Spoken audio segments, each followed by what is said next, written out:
جناب ایسا ہو سکتا ہے کہ گھر میں طویل بیماری آ جائے، اس وقت اپنی سوچ کو اور اپنی زبان کو کنٹرول میں رکھنا ہے۔ سوچ کا مطلب کبھی کبھی انسان سوچتا ہے خدا یہ مصیبت کیوں ڈالی ہم پر، خدا اتنی لمبی بیماری کیوں آ گئی۔ چنانچہ بعض دفعہ زبانوں پر نازیبہ جملے آتے ہیں، اور میں نے خود بھی اپنے ایک بھائی سے، اللہ تعالیٰ اس کی مغفرت فرمائے، اپنے بھائی سے سنا، وہ کہتا تھا خدا میں نے کیا کھایا تھا آپ کا، مجھے کیوں یہ مصیبت ڈالی، خدا میں کیوں تم کو کروں۔ اور جب اس سے ایک بھائی سے کہا گیا کہ چلو اللہ تعالیٰ تمہیں شفا، انہوں نے کہا مجھے شفا ہی نہیں چاہیے خدا کیا، وہ اتنا اللہ سے ناراض تھے۔ پھر کہنے والے نے کہا چلو اللہ تعالیٰ تم کو رحم، کہا تھا مجھے رحم بھی چاہیے نہیں چاہیے۔ پھر اس نے کہا چلو اچھا ایمان ہی عطا کرے، اس نے کہا مجھے ایمان بھی نہیں چاہیے۔ یہ یہاں پہنچ چکا تھا۔ اور اس کے مقابلے میں دوسرے اپنے بھائی کے پاس ہم گئے جو کینسر کے آخری سٹیج پر تھے، اس سے جب پوچھا گیا کیا حال ہے، اس نے کہا اللہ کا شکر ہے۔ آپ کچھ کھا پاتے ہیں، کہنے لگا کچھ نہیں کھا پاتا ہوں لیکن اللہ کا شکر ہے۔ آپ کو نیند آتی ہے، کہنے لگا بالکل نیند نہیں، رات بھر میں جاگتا رہتا ہوں، تڑپتا رہوں، لیکن اس پر بھی اللہ کا شکر ہے۔ 5 باتوں کے جواب میں سے شکر پڑا۔ اور اس کے مقابلے میں دوسرے بھائی نے اللہ کی بھی شکایت کی، کہا وہاں جس میں موت ہی، اب مجھے موت ہی دے دے۔ اگر خدا نخواستہ گھر میں بیماری کا امتحان آ گیا، چاہے باپ، چاہے ماں، چاہے خود، چاہے بیوی، چاہے بچہ، اس وقت ذہن میں رکھنا ہے ہمارے ہاتھ میں 5 کام ہیں۔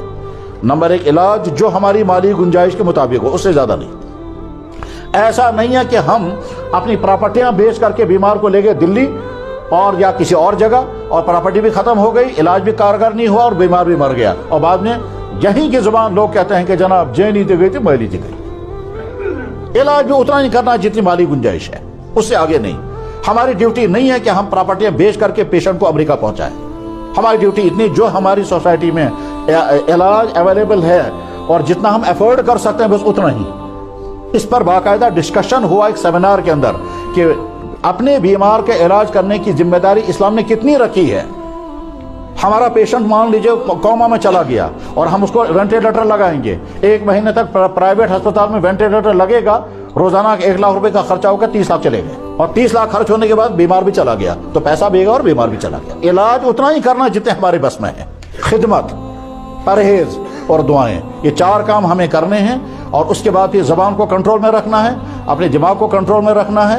ایسا نہ ہو کہ ہم زبان سے کہنے لگے وینکر تو دعا خدا کو سمجھ تو کوئی عالم ٹھیک کرو، یہ جو جملے بولے جاتے ہیں یہاں، اب دعا کرو اللہ تعالیٰ کو سوچتے ہیں رحم کرو، یہ رحم کرنے کا مطلب کیا ہوتا ہے؟ ہر آدمی سمجھ سکتا ہے اس کا مطلب کیا ہوتا ہے۔ یہ امتحان آئے گا، اس امتحان میں ذہناً تیار رہنا ہے کہ ہم اس امتحان کو پاس کریں گے۔ پاس کرنے کے بعد ہمارے ذہن میں برے خیالات نہیں آئیں گے، اللہ کے بارے میں شکایت ہمارے زبان پر نہیں آئے گی، ہم گلہ نہیں کریں گے، ہم موت نہیں مانگیں گے، ہم کچھ نہیں کریں گے۔ قرآن میں اللہ تعالیٰ فرماتے ہیں وَلَا نَبْلُوَنَّكُمْ، میں ضرور تمہیں آزماؤں گا، بِشَيْءٍ کسی بھی طرح، من الخوف والجوع، یا فاقے آئیں گے، تنگ دستی آئے گی، مالی بحران آئے گا، وَنَقْصٍ مِّنَ الْأَمْوَالِ مالی نقصان ہوگا، وَالْأَنفُسِ جانوں کا نقصان ہوگا، اور اس میں دیکھوں گا تم صبر کرو گے یا شکایت کرو گے۔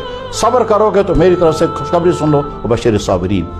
پھر ایک جگہ فرمایا اِنَّمَا يُوَفَّى الصَّابِرُونَ أَجْرَهُمْ بِغَيْرِ حساب، صبر کرنے والوں کو میں اتنا عطا کرتا ہوں جس کا حساب ہی نہیں کر سکتے۔